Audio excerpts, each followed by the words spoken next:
معاشرے کے لیے پاکیزگی، اس سے معاشرہ ہوتا ہے۔ اس لیے آپ صلی اللہ علیہ وسلم نے فرمایا، اس لیے آپ صلی اللہ علیہ وسلم نے فرمایا النکاح من سنتی فمن رغب عن سنتی فلیس منی، نکاح میری سنت ہے، جس نے میری سنت سے منہ موڑا وہ مجھ سے نہیں ہے۔ تو نکاح حضور صلی اللہ علیہ وسلم کی بہت بڑی سنت ہے، کیونکہ کائنات کے اندر جو سب سے پہلا جوڑا وجود کے اندر آیا وہ میاں بیوی کی شکل میں وجود میں آیا۔ والدین کا سلسلہ بھی بعد میں، پہلے اللہ نے آدم علیہ السلام کو پیدا کیا اور پھر ان کے زوج، ان کے جوڑے حوا علیہ السلام کو پیدا کیا، اور فرمایا اس لیے کہ تمہیں ایک دوسرے سے موانست حاصل ہو، انس حاصل ہو۔ لہذا یہ بہت بڑی بات ہے اگر ہم سمجھیں۔ میاں بیوی کا تعلق ایسا تعلق ہے کہ جو نہ صرف ایک خاندان، ایک فیملی کی تشکیل کرتا ہے، بلکہ معاشرے کو سٹیبلٹی اور پاکیزگی بھی عطا کرتا ہے۔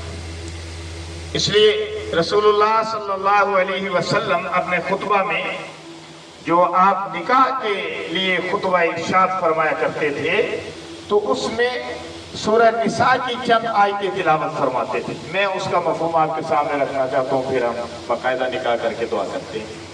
اور میں مبارکباد دیتا ہوں سب سے پہلے عامر کو، اور پھر جناب سعید صاحب کو، اور سعادت مند ہے یہ دلہا ماشاءاللہ بچہ کہ اس کے نکاح پہ ایک بیان کا بھی اہتمام کیا گیا۔ ویسے میں سمجھتا ہوں کہ ہونا چاہیے، کیوں؟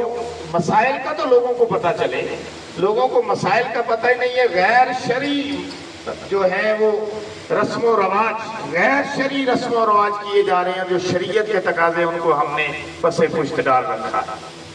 مہندی ہو رہی ہے اور جناب پتہ نہیں کیا کیا خرافات ہو رہی ہیں اور فضول خرچیاں ہو رہی ہیں، شادی سے بڑھ کر شادی پہ اخراجات اور اسراف ہو رہے ہیں۔ یہ سارے شیطانی عمل ہیں، کیونکہ آج ہم شریعت کی راہ سے ہٹنے چلے جا رہے ہیں۔ ہمیں شریعت کی راہ پہ آنا چاہیے۔ شریعت کے اندر اللہ پاک نے نہ صرف زندگی رکھی ہے بلکہ زندگی کا دوام رکھا ہے، کائنات کا انتظام رکھا ہے۔ شریعت کے اندر ہے سب کچھ، شریعت کے باہر کچھ بھی نہیں ہے۔ شیطانیت ہے، فضول خرچی ہے، پریشانی ہے، اور کچھ بھی نہیں۔ تو گرامی قدر، میں آپ کے سامنے آیت کا ترجمہ پیش کرنا چاہتا تھا کہ حضور علیہ السلام خطبہ نکاح میں جو آیت تلاوت کرتے تھے آپ ذرا وہ سنیے۔ فرمایا یا ایھا الذین آمنوا اتقوا اللہ وقولوا قولا سدیدا، اے ایمان والو اللہ سے ڈرو، سیدھی اور سچی بات کرو۔ یصلح لکم اعمالکم، ہم تمہارے اعمال کو درست کر دیں گے۔ ویغفر لکم ذنوبکم، تمہارے گناہوں کو معاف کر دیں گے۔ وَمَن یُطِیعِ اللَّهَ وَرَسُولَهُ، جس نے اللہ اور اس کے رسول کی اطاعت کی، فَقَدْ فَازَ فَوْزًا عَظِیمًا، تو یقیناً وہ بہت بڑی کامیابی کو پہنچ گیا۔ کون پہنچا؟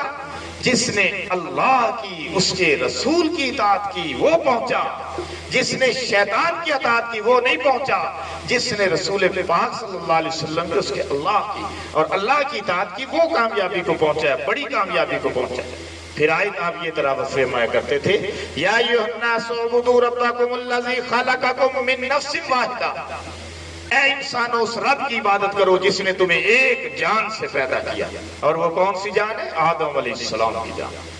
ہم سب برادری ہیں، بے شک مختلف قومیں ہیں، بے شک مختلف گوتے ہیں، کل مسلم اخوہ، تمام مسلمان آپس میں بھائی بھائی ہیں، مسلمان سب ایک برادری ہیں۔ پھر انسانیت میں آ جائیں تو انسانیت ساری کی ساری ایک برادری ہے، ایک قوم ہے، اور مسلمان کا مسلمان سے کسی بھی نسل اور رنگ سے تعلق رکھتا ہو، کسی بھی برادری سے تعلق رکھتا ہو، ان کا آپس میں نکاح ہو سکتا ہے، وہ ایک برادری ہے۔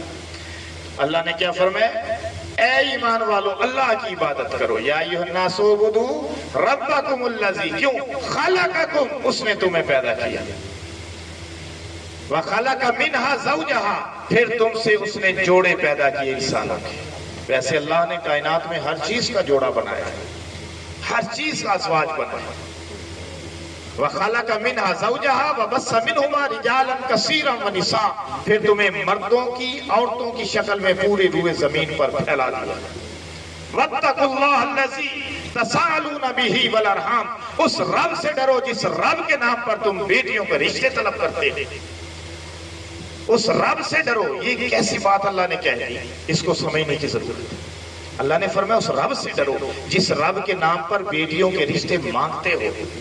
یعنی جب تم نے رشتہ مانگا تھا تو اللہ سے ڈر کے اللہ کے حکم پہ مانگا تھا، اب اس رشتے کو قائم رکھو اللہ سے ڈر کر، اس بچی کے حقوق پورے کرو اللہ سے ڈر کے، اس بچی کا خیال کرو اللہ سے ڈر کے۔ وہ بچی ایک گھر کو چھوڑ کے جا رہی ہے، والدین کے ناز و نام میں پلی ہے، والد کی محبتوں میں پلی ہے، وہ دوسرے گھر جب جائے گی اسے سیٹل ہونے میں کچھ وقت لگتا ہے۔ یہ نہیں کہ جاتے ہی اسے ذلیل کرنا شروع کرو، جاتے ہی اسے ستانا شروع کرو، جاتے ہی اسے جو ہے وہ کام پہ لگانا شروع، آہستہ آہستہ وہ ایک طریقے سے باہر نکل کر دوسرے گھر کے طریقے میں جا رہی ہے، دوسرے گھر کے طریقے اسے آہستہ آہستہ آئیں گے، دوسرے گھر کے مینر اسے آہستہ آہستہ آئیں گے۔ اپنی بچی سمجھو، خدا کی قسم نو اور ساس کی لڑائی ختم ہو جائے، اگر وہ ساس جس طرح وہ اپنی بچی کو پیار کرتی ہے اسی طرح جو اس کے گھر میں آئی ہے اس کو پیار کرے، جس طرح اپنی بچی کا خیال رکھتی اسی طرح اس کا خیال رکھے۔ تو یہ چند باتیں تھی جو میں آپ کے سامنے عرض کرنا چاہتا تھا۔ اللہ پاک سے دعا ہے کہ اللہ تعالیٰ عمل کی توفیق عطا فرمائے۔ وآخر دعوانا الحمدللہ رب العالمین۔ الحمدللہ، یہ بھی کر لے گا، یہ بھی ریکارڈ ہو جائے گا۔